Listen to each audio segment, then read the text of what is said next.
В апреле состоялось открытие республиканского этапа Всероссийского конкурса «Воспитатель года-2018». Свое мастерство показали педагоги государственных дошкольных учреждений Чеченской Республики. «Пока жив язык, жива нация». Рубрика «Учитель пред именем Твоим» приурочена ко Дню чеченского языка и посвящена Алабаевой Тамаре, преподавателю родного языка школы Центра образования. Определен лучший уполномоченный. 20 апреля профсоюз образования провел конкурс среди уполномоченных по организационно-уставной работе первичных профсоюзных организаций общеобразовательных учреждений республики. В рубрике «Профответ» профсоюзные юристы ответят на любой вопрос в сфере охраны труда, социального блока, пенсионного обеспечения и на другие вопросы. Завершился республиканский конкурс хоровых коллективов среди педагогических работников образовательных учреждений. Итоги подвели на гала-концерте в Русском драматическом театре имени Михаила Юрьевича Лермонтова.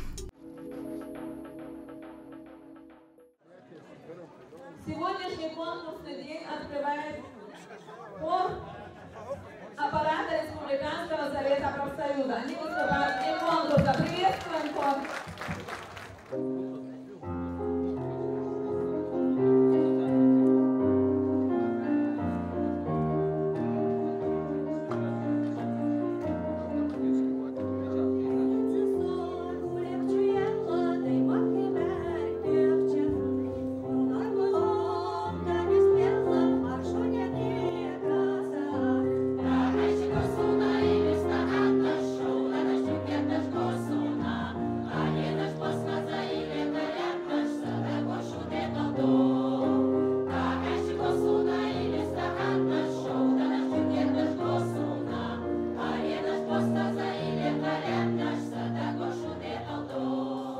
Завершился республиканский конкурс хоровых коллективов среди педагогических работников образовательных учреждений. В первый день показали свое мастерство педагоги 9 районов, а Грозненский район, в отличие от других, которые исполнили по 2 песни, на конкурс представил 3 коллектива, исполнившие также по 2 произведения.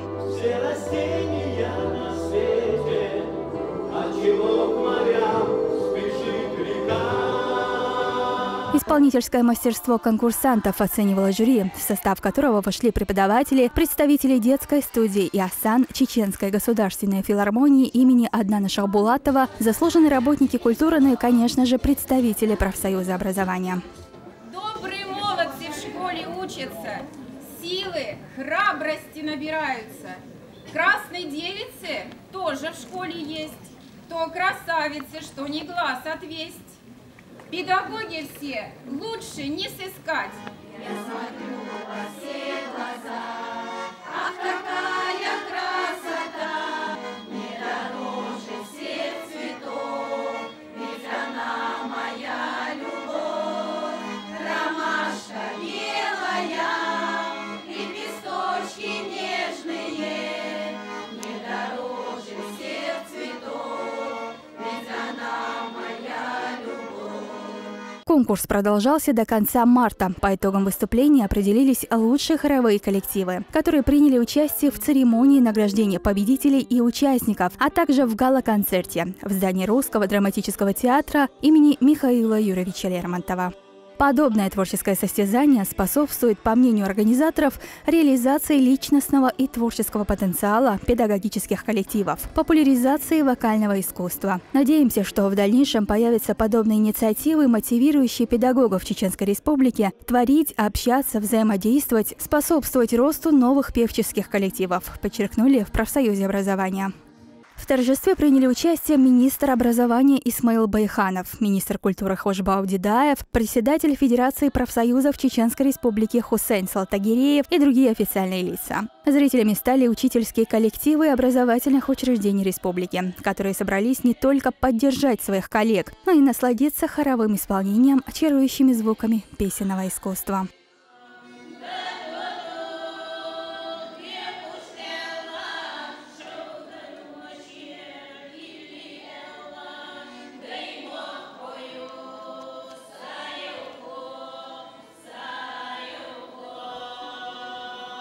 Организуя второй раз смотр-конкурс хоровых коллективов, мы преследовали цель возродить в педагогической среде этот вид песенного творчества, подчеркнули в профсоюзе образования. Эта работа важна потому, что профсоюз есть концентрированное выражение коллективной воли, а хор и хоровое пение есть один из лучших способов формирования дружного и сплоченного коллектива. К тому же хоровое пение формирует чувство солидарности, взаимоподдержки, развивает музыкальный слух и голосовые данные, здоровый и бодрый дух, снимает стресс, то есть все то, что необходимо для учителя, воспитателя и преподавателя.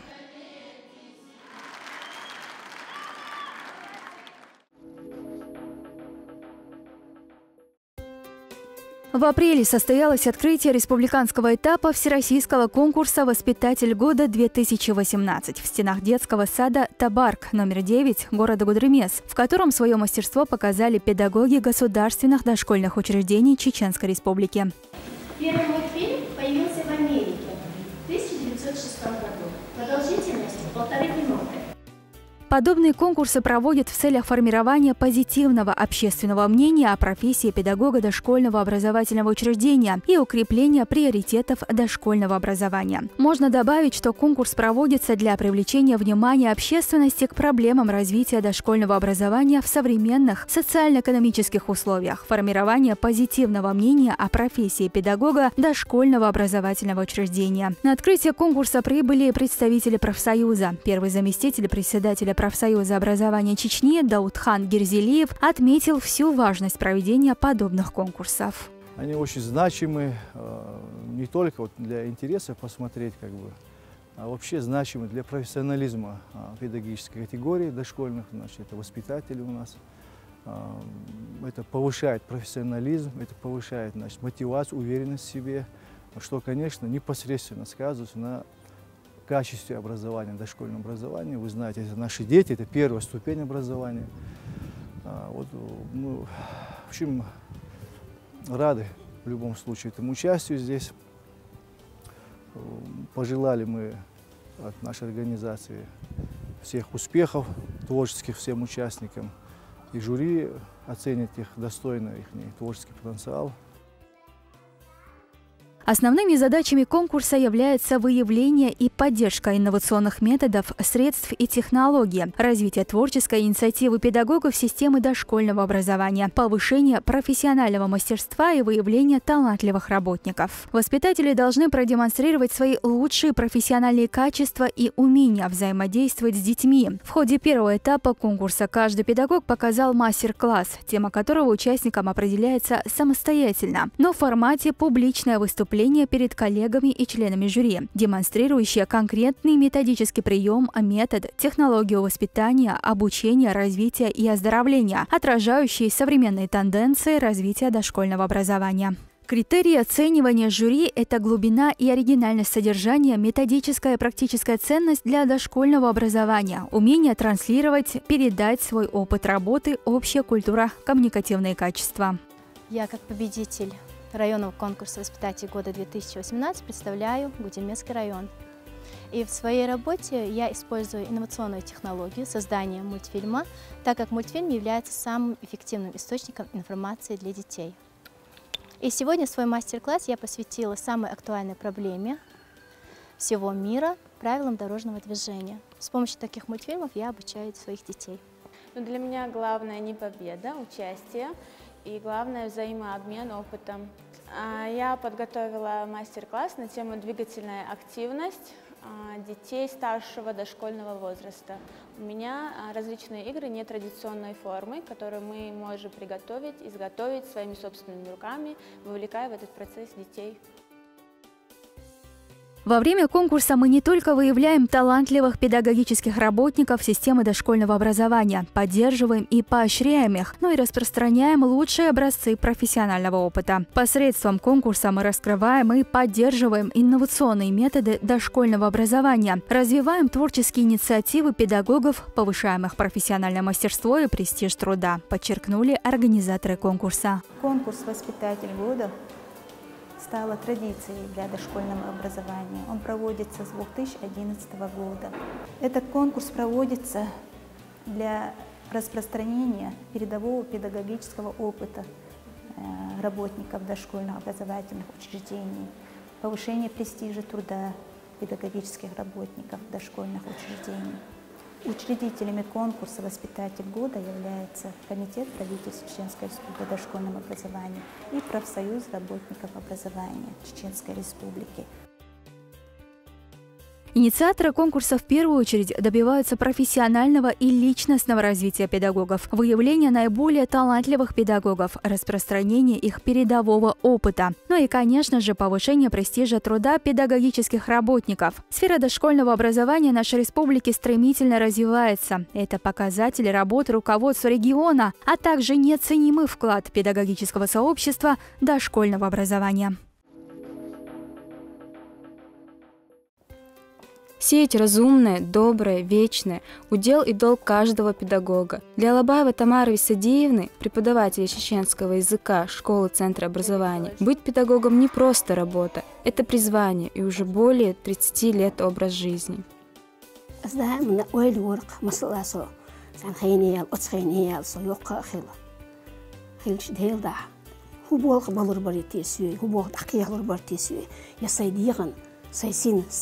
Хубох богти ал иштуань шуркас ойли чеду холасуна короче хихархучин гозал ярксон масала керезолу ли нарглу шерг хунд ачасуна хихархучин дақаваш болне ханала цена бу алхитархсон тагнеш дина вай хихархуч сахилч масала хихархуч сабулш бу амин бу дешерхуч сабулш бу президентиш, министрш, кивек, шавек, алхитрахсон, хихар хочу, хихар терра, хольш бухцарахиш. Родной язык – это часть национальной культуры. В нем отражается менталитет народа, его традиции. Очень важно изучать и прославлять свой язык. Чем больше заимствуется чужих слов, тем сильнее размывается индивидуальность нашего языка, утверждает Тамара Висадиевна. Наш долг сохранить чистоту и своеобразие родного языка, ведь не зря говорят, пока жив язык, жива нация. كاجيبين لحتن بالباي ماتشون مخا أتخن لقرش تيغن تيغواتن حال أيبن بويتون أرتس خبال مصوع بوين ديريس خيلتون أرتس خبال مليلشنا أزدش نانوش ملا تدم تيبخيتن إن مات عامون تدم تيبخيتن توحشي بيرت توشي إن فيوتش بيج نختي ماتسا خلاي تاري شكول حديش الخوشة تدم تيبخيتن بري الخيتون ملا إن مات عامورنا تموت تجاز ما دايما يقوم غلق يزنقلا. За плечами Тамары Висадиевны годы бесценной самоотдачи и богатейшего опыта. Успешные выпускники служат примером ее добросовестной работы. С ними связаны приятные воспоминания, которых накопилось немало.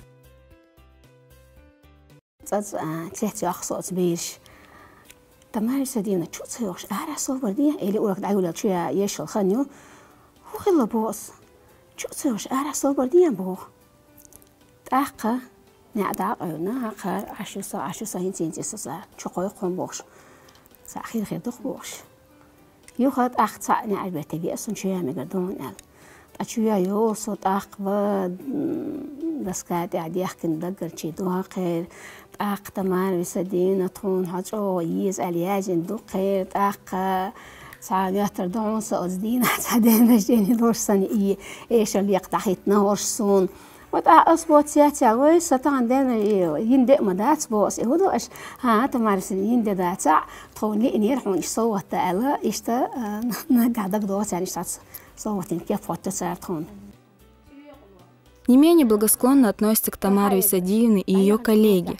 Они ценят присутствие столь добросовестного и квалифицированного сотрудника в своем кругу. Коллеги признают мудрость и силу таланта Тамары Висадиевны, считая ее образцом доброты и порядочности. شا حيقر خو خلر يتر بقي حيقر خو خلر يتر شي بولخ بيش داق إديش الخوي بيزش خزني صنديق بولخ بيش حيوخ شو تمار إي سونيوز ديك خايو داق أتحيقر خو شون تح دوق مدايوه نخشي متحيقر خو شون تح قي ألسم دو جوبل الخيتسون هون أعشيتو أتديش الخوي دقنش قاتشو بيش بينك لين متي مخكي قوم غلقشكا تين بيزم باي إدارك أزديش الخشك دقاتشو غيرتش حانل دقة هيوكش حيوخشك تمار Старания Тамары Висадиевны по достоинству оценены руководством школы. Ее деятельность увенчана многими наградами. В прошлом году к ним прибавилась еще одна – почетный работник в сфере образования Российской Федерации. Тамара Висадиевна очень опытный учитель, стаж работы ее 28 лет. Она имеет очень много наград. Она грамотный, ответственный, творческий, работающий учитель, свободно ориентирующийся в современных педагогических концепциях. Ее уроки интересны, разнообразны, отличаются четкой организационной, учебно-познавательной деятельностью, глубоким содержанием. И работая именно по своему предмету изучения чеченского языка, она использует это все в своей деятельности.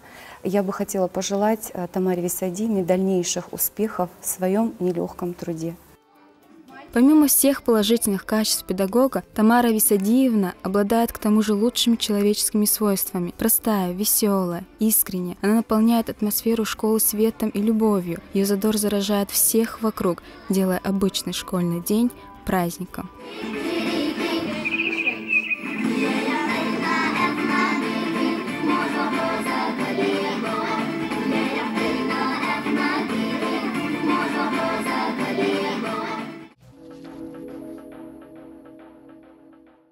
Кем обеспечивается разработка инструкции по охране труда для работников? В силу абзаца 22 части 2 статьи 212 Трудового кодекса Российской Федерации осуществлять разработку и утверждение правил и инструкций по охране труда для работников обязан работодатель. Поскольку обязанностей по обеспечению безопасных условий труда очень много, понятно, что руководитель, как представитель работодателя, самостоятельно реализовывать все не может, но он может привлечь других должностных лиц организации. Стоит отметить, что касается специалиста по охране труда, если он есть в организации, руководствуясь разделом квалификационные характеристики должностей специалистов, осуществляющих работы в области охраны труда, единого квалификационного справочника должностей руководителей, специалистов и других служащих, утвержденного приказом Минсоцразвития России номером 559, он в основном осуществляет организационные и контролирующие мероприятия в разработке инструкций по охране труда. В его обязанности не входит, поэтому их разработка, как правило, поручается руководителям подразделений. Расскажите, пожалуйста, что представляют собой инструктажи по охране труда?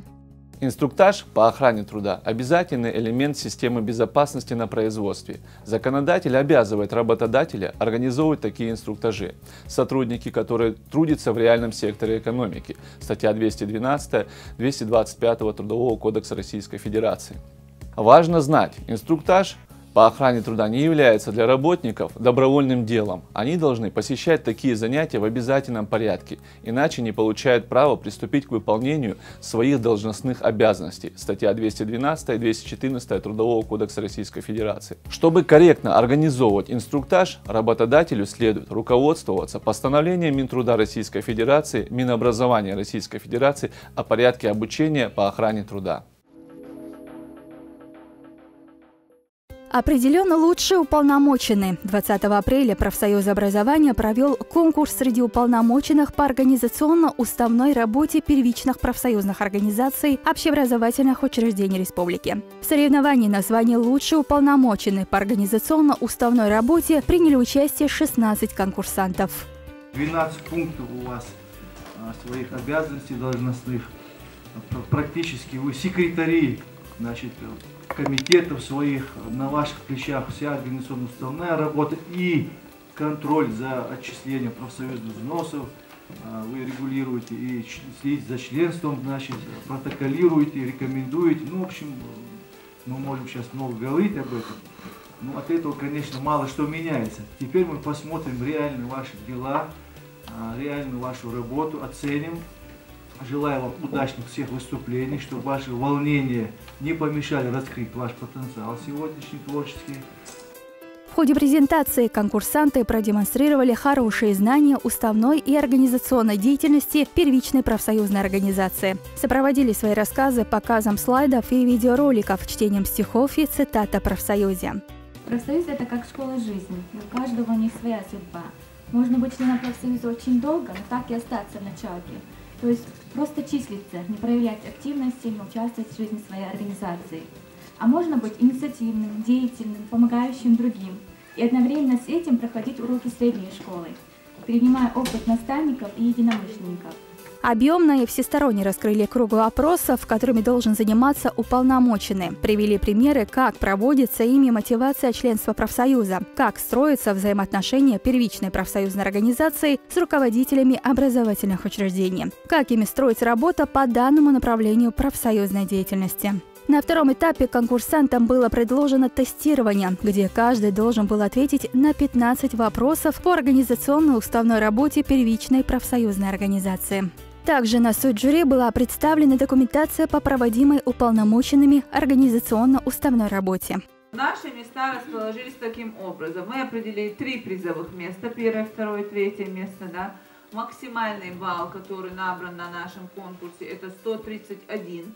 Он суммируется из представленной вами папки, из той презентации по баллам, которую мы оценили по критериям, и из тестирования. Оценив этапы участия конкурсантов в испытаниях, тщательно изучив документацию, члены жюри, в которую входили Даутхан Герзелиев, первый заместитель председателя профсоюза образования Тамара Алимурзаева, заместитель председателя, председатель жюри, а также сотрудники райсовета определили места следующим образом. На первом месте Резван Касумов, уполномоченный первичной профсоюзной организации Никихетинской средней общеобразовательной школы Курчалоевского района. Второго места удостоилась Роза Илаева, представитель 7-й школы Грозного. И на 3-м месте Мадина Бексултанова, председатель первички 11-й школы Старопромысловского района.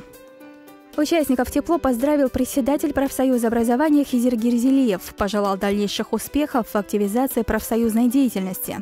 Уполномоченный по организационно-уставной работе, в общем-то, будем так говорить, как бы сказать, основное звено, что ли, вот все, потому что он является организатором и заседания правкома, и профсоюзного собрания.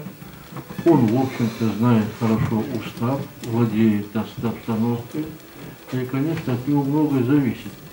Так что очень хорошо, действительно, нас люди показали все свои знания в этом плане. Это очень здорово. Председатель профсоюза образования отметил, что организационно-уставная работа является одним из главных направлений работы первичной профсоюзной организации. И от того, как она поставлена, во многом зависит успех дела первички.